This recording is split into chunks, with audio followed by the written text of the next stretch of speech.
0-0 y un completo circo, el del Deportivo Saprissa en su visita a Antigua Guatemala para enfrentarse al equipo de esta localidad que salió relativamente bien parado de un encuentro en el que pudo llevarse una derrota y al final se salva, todo se queda para definirse en la vuelta en Costa Rica. Y hoy vengo a repasar lo que sucedió en la ida de la primera serie de cuartos de final de esta Copa Centroamericana.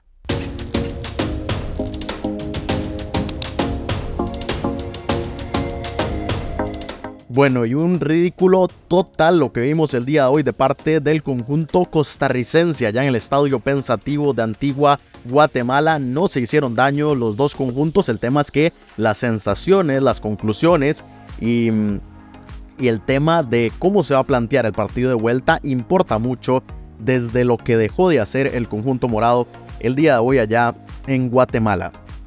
Un partido que a grandes rasgos Saprissa pudo haber ganado, tuvo dos penales en su favor, tuvo durante casi 45 minutos un futbolista más en el tiempo, en el campo, es decir, Antigua se expulsó a un futbolista, si no me equivoco aquí está el minuto 51, y que a partir de ahí pareció que todo siguiera igual. Por momentos parecía que era Antigua el que tenía más futbolistas que el conjunto morado y se fueron consumiendo los minutos hasta que ya un 0-0 en el que evidentemente después de todo lo que había sucedido el conjunto Chapín sale más que satisfecho y todo queda por definirse en la cueva en el estadio Ricardo Saprissa la próxima semana. Si nos ponemos a repasar cómo fueron las acciones, pues un encuentro en el que Saprissa empezó ligeramente mejor en los primeros minutos, pero sin vértigo en ataque, una historia que ya hemos repetido hasta el cansancio, no en este semestre, no en el semestre anterior, sino desde que Saprissa es dirigido por Vladimir Quesada, un equipo sin ideas, sin ningún tipo de vértigo en ataque, sin ningún tipo de ayuda de su técnico desde el banquillo para poder ofender a sus rivales y que eso se nota cada vez que controla el partido. Eso sí, es un conjunto que también suele ceder mucho la posesión a su rival y eso es lo que hoy Antigua hizo muy bien. Durante los primeros 45 minutos empezó ya a nivelar el tema y a ofender en muchas ocasiones al Saprissa, sobre todo por el lado izquierdo de la saga morada, que fue donde estaba ubicado Ryan Bolaños, que le comieron la espalda una y otra vez. José Galvez, el lateral derecho del Antigua, llegó unas 5, 6, 7 veces con un pase filtrado que le robó la espalda precisamente a Ryan Bolaños. El tema es que Antigua tampoco estuvo fino en el ataque y ese pase de la vida o de la muerte, como le quieran llamar, Antigua no lo aprovechó. Hubo una oportunidad en la que pues sí llegó a su objetivo y no recuerdo bien en este momento quién fue, si fue Dewinder Bradley o si fue el mismo Robinson Flores el que lo desaprovechó. Pudo haber sido Romario da Silva, sinceramente no recuerdo, pero tuvo una muy clara para que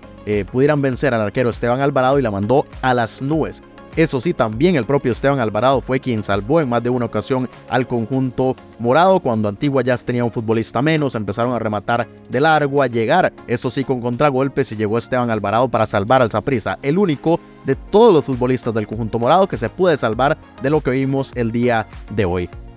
Una cosa que no había comentado en la previa porque aún no se había confirmado, aunque estaba en el reglamento, es que a partir de esta ronda había VAR y cómo se vio el día de hoy como protagonista el VAR. Primero con ese primer penal en favor del conjunto morado, que en mi opinión pues sí fue penal, ese bastante claro, sin mucha discusión, y que lo tira Ariel Rodríguez y muy bien el arquero Luis Morán,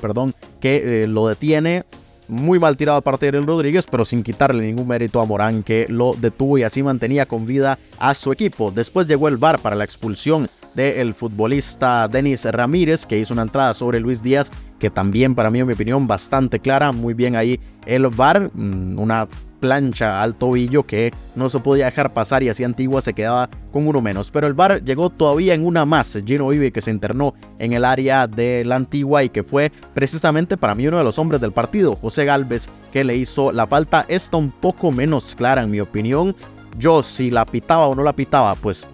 no iba a decir nada, es decir, perfectamente pudo no haber pitado el penal. Al final pues sí termina señalando el punto para que ahora fuera Oscar Duarte, cambia Saprissa de tirador y Oscar Duarte la manda al palo y así nuevamente Luis Morán salía victorioso, sin mérito digamos de la parada en este sentido, pero sí con el juego psicológico, porque eso lo hizo muy bien. Se salió del área cuando se pitó el penal, se quedó hablando con su entrenador, perdió mucho tiempo mientras Saprissa tenía la presión de que ya tenía un futbolista más que había fallado un penal, empieza a jugar con ese sentido, empieza también a hablar con los atacantes del conjunto morado y finalmente Oscar Duarte, que insisto, la manda al palo y Saprissa no pudo aprovechar 2 penales y un futbolista más. Se fueron consumiendo los minutos y el conjunto morado es que simplemente, pues lo que les decía,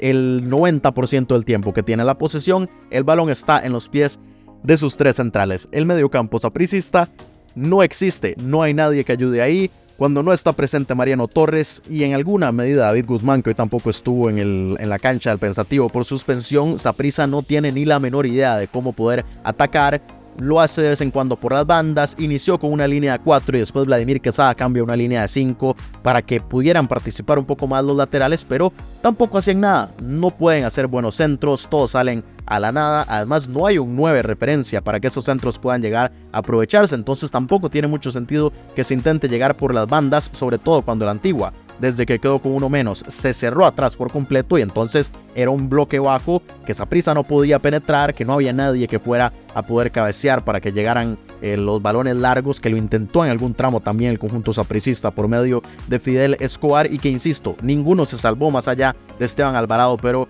un circo completo lo del Saprissa el día de hoy, que insisto, es que hay que dejarlo muy claro, tuvo durante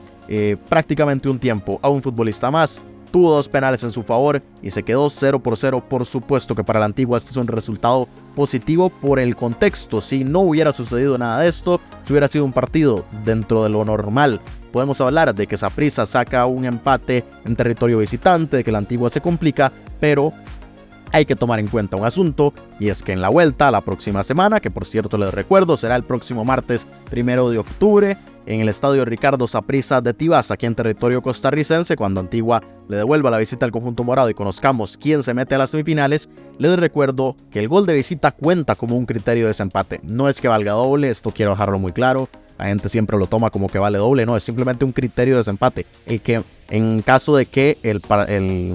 la serie quede igualada en el marcador global, el que más goles haya anotado de visita avanza. Eso es todo el sistema, no es que valgan doble. Pero bueno, les recuerdo que eso está presente aquí en la Copa Centroamericana y un 1-1, por ejemplo, un 2-2, un 3-3, ya hay un poco más exagerado, pero bueno, un empate con goles en el Ricardo Saprissa haría que Antigua sea el que avance de ronda y el Saprissa se quede por fuera. Entonces muy peligroso lo del conjunto morado, sobre todo con el contexto que tuvo hoy, de que tuvo muchas ocasiones por medio de los penales, porque más allá de eso, con jugadas planificadas o con jugadas al pie, Saprissa fue muy poco lo que generó, pero el tema es que tuvo para haberse traído la ventaja de territorio Chapín y no lo pudo conseguir, así que para la Antigua, como les decía, sigue siendo un resultadazo en muchos de estos sentidos y ahora sabrá cómo jugar la próxima semana. Vio que Saprissa no puede hacerle daño cuando se encierra atrás, sabe que un 1-1, por ejemplo, le puede permitir avanzar, sabe que un 0-0 liga a la largue. Yo no veo tan descabellado, bueno, y también la psicología de que si llegaran hasta los penales, el Saprissa ya falló 2 en esta serie, entonces yo creo que la Antigua tendrá muy claro cómo jugar en su visita a territorio tico. Un partido que, insisto, para empezar estos cuartos de final, pues fue entretenido desde el punto neutral, pero para los aficionados del Saprissa, pues realmente triste lo que se vio. Para los de la Antigua fue sufrir durante mucho rato, pero al final con la satisfacción de conseguir un resultado positivo dentro de lo que cabe. Y así fue que iniciaron estos cuartos de final. Por supuesto, les recuerdo que mañana a las 6 de la tarde el Real Estelí en el Independencia va a recibir al Águila. La ida de esta serie que arrancará en Nicaragua y se va a cerrar después en El Salvador. A las 8 de la noche mañana, Motagua recibe en el Chelato Uclés de Tegucigalpa al Club Sport Herediano. Y el jueves a las 8 de la noche, Comunicaciones en el Cementos Progreso de la ciudad de Guatemala recibe a Liga Deportiva Alajuelense para ya completar la ida de estos cuartos de final. Y como ya les decía, la vuelta será la próxima semana en los mismos horarios en cada una de estas series que se van a disputar. La de Saprissa será el próximo martes a las 8. Águila Estelí el próximo miércoles a las 6, Herediano Motagua el próximo miércoles a las 8 y Alajuelense Comunicaciones el próximo jueves también a las 8 de la noche. Así que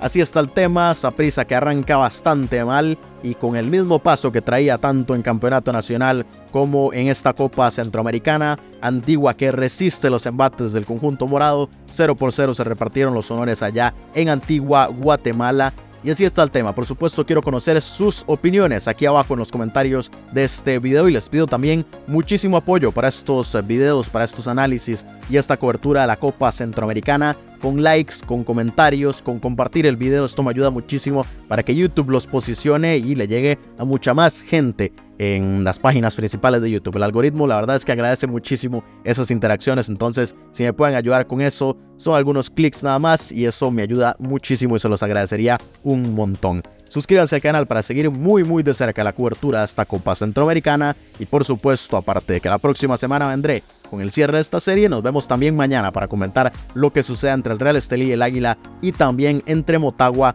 y el Club Sport Herediano.